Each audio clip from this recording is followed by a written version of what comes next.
Welcome to Naval education point. स्वतंत्रता की अवधारणा और फिर इसके बाद नकारात्मक और सकारात्मक स्वतंत्रता में अंतर पढ़ने के बाद आज हम पढ़ने वाले हैं नकारात्मक स्वतंत्रता को लेकर बर्लिन और फ्राइडमैन के विचार। बीए ऑनर्स में फ्राइडमैन, बर्लिन और जे.एस. मिल के विचार शामिल हैं। इन तीनों ने नकारात्मक स्वतंत्रता का समर्थन किया है। आज हम जे.एस. मिल को नहीं पढ़ेंगे। जे.एस. मिल के विचारों को हम अगली वीडियो में प्रस्तुत करेंगे। आज हम केवल दो ही विचार पढ़ेंगे, एक तो फ्राइडमैन के विचार और दूसरे बर्लिन के विचार। लेकिन भाग 1 और भाग 2 की वीडियो में एक एक शब्द जो मेरे द्वारा बोला गया है वो आज आपके काम आएगा।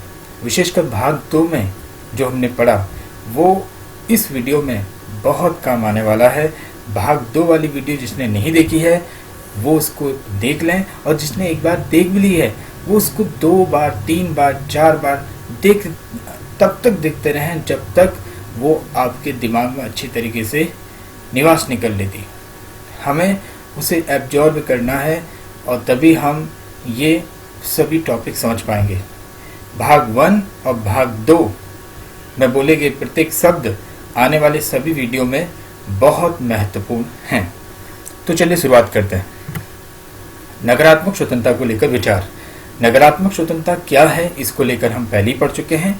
बाहरी बाधाओं की अनुपस्थिति, बाधाओं का न होना नकारात्मक स्वतंत्रता है, इसीलिए इसको नकारात्मक कहा गया है।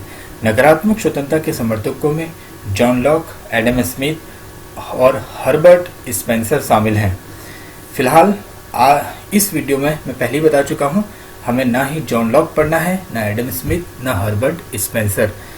हालांकि नवल एजुकेशन पॉइंट राजनीतिक सिद्धांतों की जब एक श्रृंखला प्रस्तुत करेगा वीडियो के अंतर्गत, तो उसमें जॉन लॉक, एडम स्मिथ और हर्बर्ट स्पेंसर के विचारों को भी शामिल किया जाएगा। उनका विचार था, चाहे वो जॉन लॉक हो, चाहे एडम स्मिथ हो, चाहे हर्बर्ट स्पेंसर हो, इन सब का विचार था कि राज्य की गतिविधि के क्षेत्र को कहीं ना कहीं सीमित करना चाहिए। राज्य ज़्यादा ताकतवर नहीं होना चाहिए, राज्य पर कुछ न कुछ सीमाएं लगानी चाहिए। एक चीज़ आपको हमेशा के लिए याद कर लेनी चाहिए कि राज्य की गतिविधि का क्षेत्र अगर ज़्यादा होगा, व्यक्ति की स्वतंत्रता उतनी कम होगी। यानी कि व्यक्ति की स्वतंत्रता को सुनिश्चित करने के लिए राज्य की गतिविधि के क्षेत्र को कम करना होगा या उसमें सीमाएं लगानी होंगी। नकारात्मक स्वतंत्रता के विचारक जो कि ये मानते हैं राज्य व्यक्ति की स्वतंत्रता का शत्रु होता है, ऐसे में वे ये भी चाहेंगे कि राज्य की गतिविधि के क्षेत्र की कहीं ना कहीं सीमाएं होनी चाहिए। जॉन लॉक का कहना था कि जीवन, स्वतंत्रता और संपत्ति, ये 3 अधिकार मनुष्य के प्राकृतिक अधिकार होते हैं। यानी कि ये नेचर ने उसे दिए हैं, ये प्रकृति ने उसे दिए हैं। तो जो अधिकार प्रकृति ने मनुष्य को दिए हैं, राज्य उन्हें नहीं छीन सकता। न केवल राज्य बल्कि राज्य द्वारा निर्मित संस्थाएं भी उनको नहीं छीन सकती।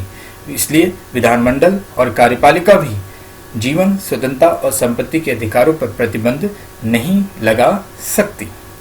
एडम स्मिथ, मैं भाग 2 वाली वीडियो में बता चुका हूं कि इन्होंने मुक्त व्यापार के सिद्धांत को प्रतिपादित किया था। मुक्त व्यापार का मतलब आर्थिक स्वतंत्रता से है, और नकारात्मक स्वतंत्रता आर्थिक स्वतंत्रता का भी समर्थन करती है। सरकार को मुक्त व्यापार के सिद्धांत को प्रतिपादित किया है एडम स्मिथ ने। मतलब सरकार को बिजनेस यानी कि व्यवसाय, फाइनेंस यानी कि वित्त, या एक तरीके से कह सकते हैं लोगों की आर्थिक स्थितियों में हस्तक्षेप नहीं करना चाहिए। हर्बर्ट स्पेंसर भी इसी विचार को मानते हैं। तो जॉन लॉक, एडम स्मिथ और हर्बर्ट स्पेंसर के हमने थोड़े से विचार यहाँ पर जाने, लेकिन मेन हमारा जो टॉपिक है वो है बर्लिन और फ्राइडमैन और जे.एस. मिल। आगे बढ़ते हैं बर्लिन के विचार को पढ़ने के लिए। बर्लिन नकारात्मक स्वतंत्रता के समर्थक हैं, जैसा कि हम पहले से ही जानते हैं, और हम पहले पढ़ चुके हैं कि बर्लिन की एक निबंध है जो कि 1958 में प्रकाशित हुई थी, जिसका नाम था स्वतंत्रता की 2 अवधारणाएं। बर्लिन नकारात्मक स्वतंत्रता के समर्थक हैं। तो वो ये समर्थन करेंगे कि स्वतंत्रता में किसी प्रकार का कोई प्रतिबंध नहीं होना चाहिए। बर्लिन के अनुसार नकारात्मक अर्थ में स्वतंत्रता का मतलब उस क्षेत्र से है जिसमें व्यक्ति पर कोई बाधाएं न हो, यानी कि व्यक्ति उस क्षेत्र के भीतर जो भी कार्य कर रहा हो उसे किसी प्रकार की बाधा का सामना न करना पड़े। नकारात्मक स्वतंत्रता क्या कहती है? नकारात्मक स्वतंत्रता उस क्षेत्र को पहचानने की कोशिश करती है, उस क्षेत्र को पहचानने के अलावा उसकी रक्षा करने की भी कोशिश करती है जिसमें व्यक्ति के अधिकारों पर कोई प्रतिबंध न हो। व्यक्ति जो करना चाहता है कर सके, जो बनना चाहता है बन सके, जो होना चाहता है हो सके। बर्लिन भी इसी बात का समर्थन करते हैं। बर्लिन कहते हैं कि आप में राजनीतिक स्वतंत्रता है, स्वतंत्रता का अभाव है। वो कब है? तब है जब आपको दूसरों के द्वारा एक लक्ष्य प्राप्त करने से रोका जाता है। बर्लिन का मानना है यदि आपको लक्ष्य प्राप्त करने से रोका जा रहा है तभी आपके पास स्वतंत्रता नहीं है, तभी आपके पास स्वतंत्रता का अभाव है। क्या कहा बर्लिन ने? बर्लिन कहते हैं कि यदि आपको लक्ष्य प्राप्त करने से रोका जा रहा है तो आपके पास स्वतंत्रता नहीं है या आपके पास स्वतंत्रता का अभाव है। बर्लिन कहते हैं कि यदि कोई पुरुष या महिला स्वतंत्र है, ठीक है, स्वतंत्र है, लेकिन स्वतंत्रता का आनंद लेने में वो असमर्थ है, वो स्वतंत्रता का आनंद नहीं ले सकते, तो इसमें दोष स्वतंत्रता क्या नहीं, इसमें दोष स्वतंत्रता को नहीं दिया जा सकता। इसमें दोष तो पुरुष और महिला का है। कोई पुरुष या महिला भोजन खरीदने के लिए स्वतंत्र है, दुनिया में जिधर चाहे उधर जा सकती है, घूमने फिरने की आज़ादी है, स्वतंत्र है, लेकिन ऐसा करने में वो असमर्थ है, तो इसमें दोष स्वतंत्रता का नहीं है। क्यों असमर्थ है वो? क्योंकि उसके पास पैसे नहीं है, पैसों की कमी है। तो इसमें गलती किसकी है? उस महिला की है, उस पुरुष की है, क्योंकि वो इसका आनंद नहीं ले पा रहे, वो इसका आनंद लेने में असमर्थ है। बर्लिन इस सोच का समर्थन करता है कि स्वतंत्र व्यक्ति एक ऐसा व्यक्ति है जो न तो किसी विडंबना में है, विडंबना मतलब कोई असंगति में नहीं है, जैसा आपने अपेक्षित किया था जो घटित हो गया, उसके बीच कोई असंगति पैदा हुई है, वो नहीं है स्वतंत्रता। न ही जेल में कैद है और न ही सजा के डर से गुलाम की तरह आतंकित है। ये स्वतंत्र व्यक्ति कहलाएगा जो न तो किसी विडंबना में है, न ही जेल में है और न ही कोई गुलाम की तरह आतंकित है, तब वो स्वतंत्र व्यक्ति कहलाएगा। बर्लिन कहता है कि गरीबी मुझे भोजन खरीदने से रोकती थी, मुझे यात्रा करने के लिए भुगतान करने से रोकती थी, तो इसको हम स्वतंत्रता की कमी के रूप में नहीं दर्शाएंगे। ये तो आपके अंदर की अक्षमता है जिसकी वजह से आप स्वतंत्रता का इस्तेमाल नहीं कर पा रहे हो, स्वतंत्रता का भोग नहीं कर पा रहे हो। इसको हम न तो स्वतंत्रता की कमी के रूप में दर्शाएंगे, न ही राजनीतिक स्वतंत्रता की कमी के रूप में दर्शाएंगे। सकारात्मक स्वतंत्रता क्या कहती है? कि सामाजिक आर्थिक परिस्थितियों का होना बहुत जरूरी है। स्वतंत्रता के लिए सामाजिक आर्थिक परिस्थितियों का होना जरूरी है, लेकिन नकारात्मक स्वतंत्रता इस बात का समर्थन नहीं करती है। तो बर्लिन भी नहीं करते हैं। बर्लिन भी कहते हैं कि गरीबी है तो इसका मतलब ये नहीं है कि स्वतंत्रता नहीं है, स्वतंत्रता तो है ना, बस आपके अंदर अक्षमता है कि आप उस स्वतंत्रता का इस्तेमाल नहीं कर पा रहे हो। तो यह कहना बिल्कुल गलत है कि स्वतंत्रता नहीं है। बर्लिन का विचार है कि स्वतंत्रता को प्रजातंत्र या समानता या न्याय के साथ जोड़कर नहीं देखा जा सकता, इसके साथ कोई रिश्ता नहीं है इसका। स्वतंत्रता है, ये समानता नहीं है। इसको आप न्याय नहीं कह सकते, इसको आप संस्कृति नहीं कह सकते, इसको आप मानवीय सुख नहीं कह सकते, कोई आत्म चेतना नहीं कह सकते। स्वतंत्रता है। समानता और न्याय के साथ इसका कोई संबंध नहीं है। हम पहले ही इस चीज को पढ़ चुके हैं कि नकारात्मक स्वतंत्रता को न्याय, अधिकार, समानता जैसी धारणाओं के साथ जोड़कर नहीं देखती है। स्वतंत्रता कुछ अलग है, स्वतंत्रता का रिश्ता सामाजिक आर्थिक परिस्थितियों से जुड़ा हुआ नहीं है। स्वतंत्रता अलग है और उस स्वतंत्रता को प्राप्त करने के लिए जो शर्तें हैं उनके बीच संबंधों को हम स्वीकार नहीं कर सकते। यदि समाज में गरीबी है और कोई जबरदस्ती नहीं है तो इससे क्या होगा? समाज में अन्याय होगा, असमानता होगी। लेकिन स्वतंत्रता तो मौजूद है ना। गरीबी होने की वजह से क्या होगा? समाज में असमानता हो सकती है, अन्याय हो सकता है। लेकिन स्वतंत्रता मौजूद है, तो इसका मतलब क्या निकला कि सामाजिक आर्थिक परिस्थितियां अगर उनका अभाव है, सामाजिक आर्थिक परिस्थितियों का अभाव है, तो इसका मतलब ये नहीं कि स्वतंत्रता का भी अभाव है। सामाजिक आर्थिक परिस्थितियों का अभाव है का मतलब ये है कि गरीबी है। तो गरीबी है तो मैंने क्या कहा था? असमानता होगी, अन्याय हो सकता है। लेकिन स्वतंत्रता तो तब भी है ना। उस गरीब को सामान खरीदने से मना किसने किया है? वस्तु खरीदने से मना किसने किया है? उस गरीब को दुनिया में कहीं भी घूमने से मना किसने किया है? तो सामाजिक आर्थिक परिस्थितियों का यदि अभाव है तो उसका अर्थ स्वतंत्रता का अभाव नहीं है। स्वतंत्रता को सामाजिक आर्थिक परिस्थितियों से जोड़कर नहीं देखा जा सकता, समानता के साथ भी नहीं जोड़ा जा सकता। समानता अलग चीज है, स्वतंत्रता अलग चीज है। न्याय अलग चीज है, स्वतंत्रता अलग चीज है। अन्याय हो रहा है तो होने दो, गरीब है तो गरीब के साथ अन्याय हो रहा है तो होने दो। इसे ये मत कहो कि स्वतंत्रता नहीं है इसके पास। स्वतंत्रता है।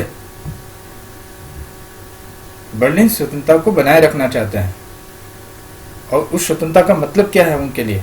बस उनके लिए स्वतंत्रता का मतलब है कि व्यक्ति के जो पर्सनल मामले हैं, जो निजीगत मामले हैं, उसमें किसी प्रकार का कोई हस्तक्षेप नहीं होना चाहिए। मिल्टन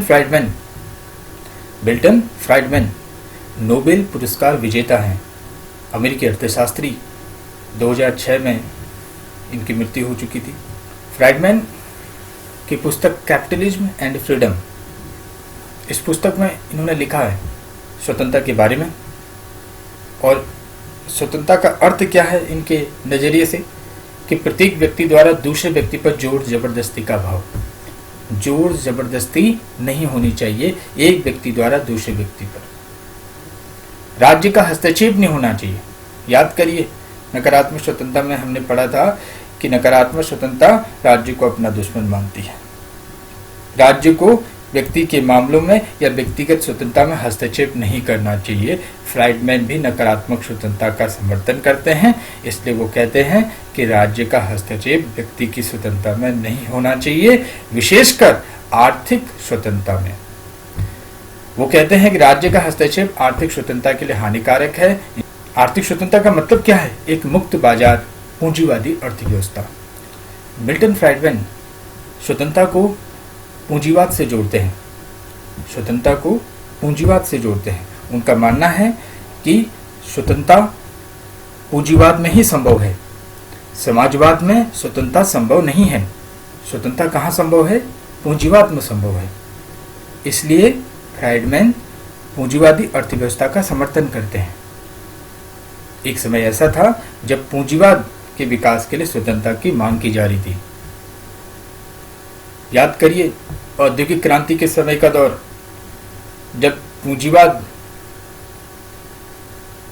विकास कर रहा था, तो उस समय स्वतंत्रता का समर्थन किया गया, उसमें स्वतंत्रता की मांग की गई।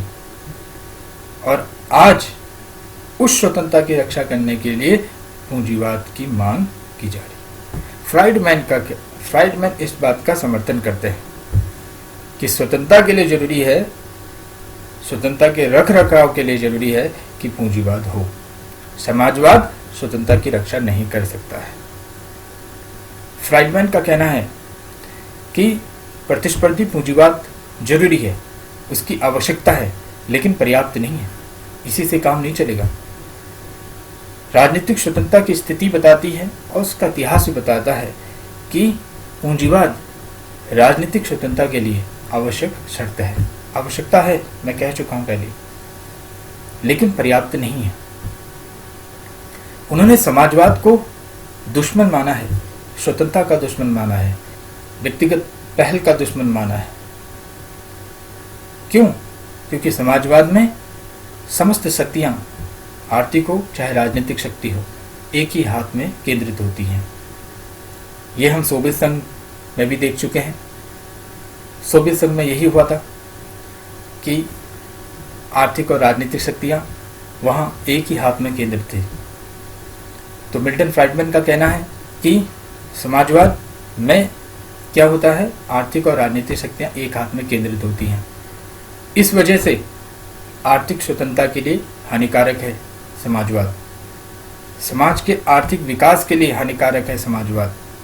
सोवियत संघ में क्या हुआ था, राज्य का हस्तक्षेप ज़्यादा था, राज्य का हस्तक्षेप ज़्यादा था। राज्य के ज़्यादा हस्तक्षेप होने से आर्थिक स्वतंत्रता को नुकसान पहुंचा। इस वजह से आर्थिक विकास अवरुद्ध हो गया। तो मिल्टन फ्राइडमैन का भी यही कहना है कि आर्थिक मामलों में राज्य का हस्तक्षेप आर्थिक स्वतंत्रता के लिए और समाज के आर्थिक विकास के लिए घातक है, हानिकारक है। इसलिए मिल्टन फ्राइडमैन सकारात्मक राज्य और स्वतंत्रता के सकारात्मक दृष्टिकोण पर हमला करते हैं, वो नकारात्मक स्वतंत्रता का समर्थन करते हैं। फ्राइडमैन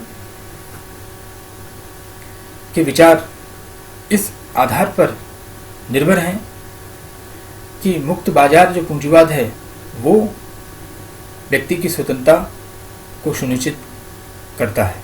मुक्त बाजार पूंजीवाद को जीवित रहने की क्षमता मिली है। आज मुक्त बाजार पूंजीवाद फल फूल रहा है, मिल्टन फ्राइडमैन का कहना है। लेकिन सच्चाई ऐसे नहीं है। सच्चाई क्या थी, तथ्य क्या है कि 1929 में महान मंदी आई, सितंबर 2008 में भी महान वित्तीय मंदी का सामना विश्व को करना पड़ा।